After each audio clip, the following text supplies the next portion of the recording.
Guys.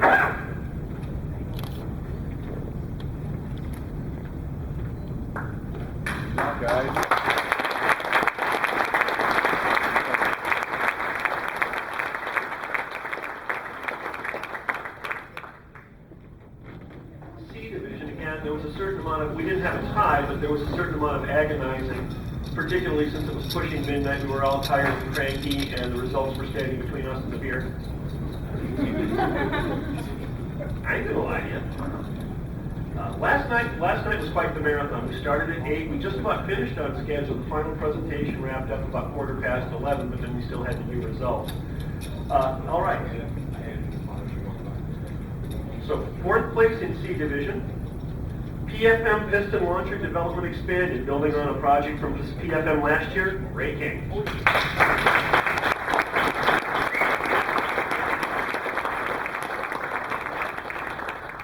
Something of a shock to him to discover that in the aerospace biz, PFM means something other than Pacific Flying Machines. You can come ask me offline.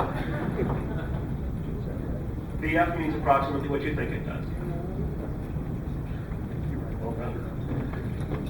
In 3rd place, using video to measure position, orientation, and speed of a model rocket, Tim Van Milligan.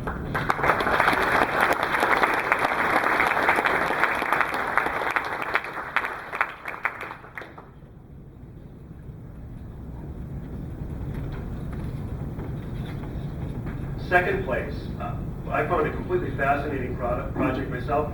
Determination of optimum piston length for 13mm motors, Jonathan Dunbar.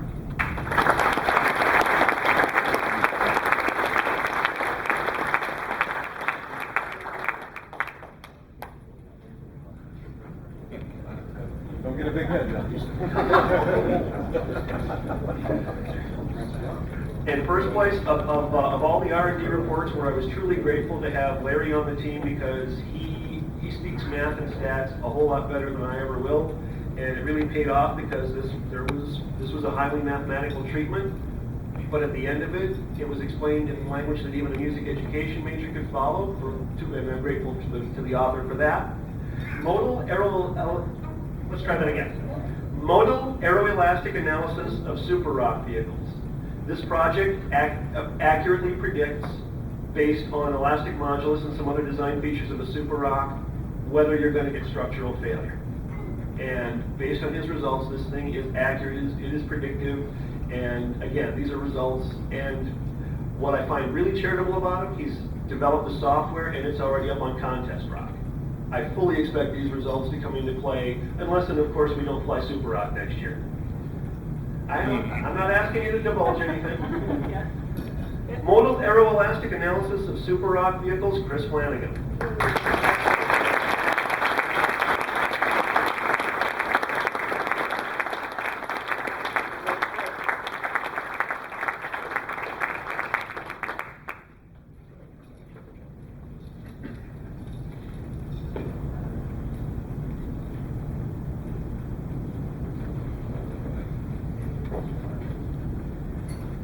And finally, T division. It was interesting. An offline comment came by. Well, gee, most of the T division projects seem to be competition oriented. Well, since teams are formed to compete, I guess it stood to reason. Again, good projects. In 4th place, particulate emission control method survey for engine test stands. Fumbling Brothers Flying Circus.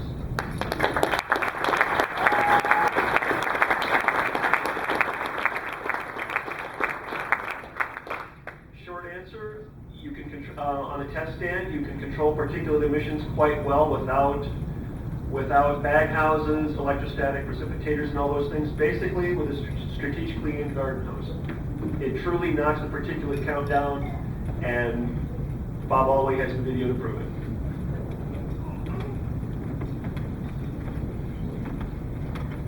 In 3rd place, another cool project. Helicopter duration model descent stability, Pacific Flying Machines.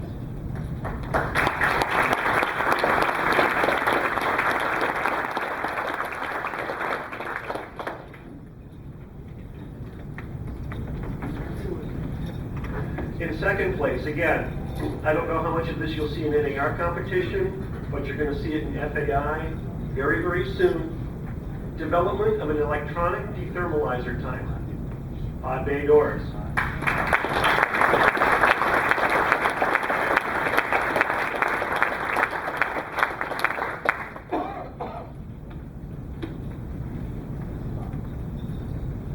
Bob.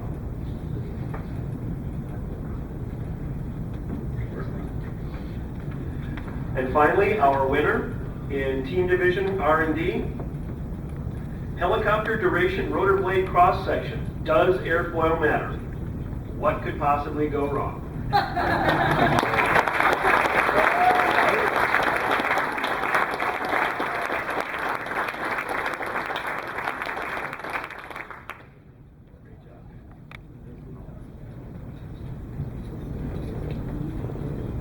And since he's already up here, I can turn the microphone back to Chan after the photos.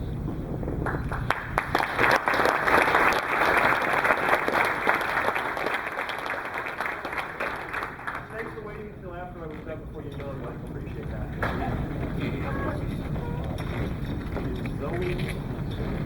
I'd say one quick logistics announcement. Reminder for those of you that we have ties, if you did not receive a medal, please make sure you come back to me afterwards so I get your address so we can take care of that. We'll ship them next week. Yeah, we'll not take, what is it, 3 years or something? We have about an hour 47.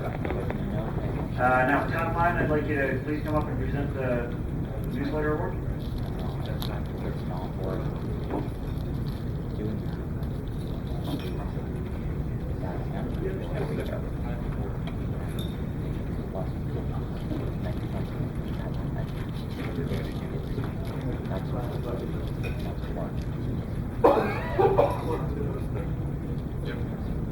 Some of you may know I'm one of the judges for the newsletter award. This is the Leader Administrative Council Rockwell Trophy Award winner for Best Section Newsletter. We take mailed-in entries only. Just like to make sure you all know that. We don't do email entries. Our addresses, mailing addresses are listed on the NAR website. I'd like to give some attaboys to some of these newsletters. One is Cosmonaut from the Cosmo section in Kansas. Very small club, small newsletter, but they get the job done, and they annually compete with these big newsletters. Another attaboy for Best Improved Newsletter this year goes to Zog 43 from Narham's. And after several emails, more emails than what has been going back and forth in the past, we have a new winner this year for the Rockwell Trophy, and that is Team Pittsburgh.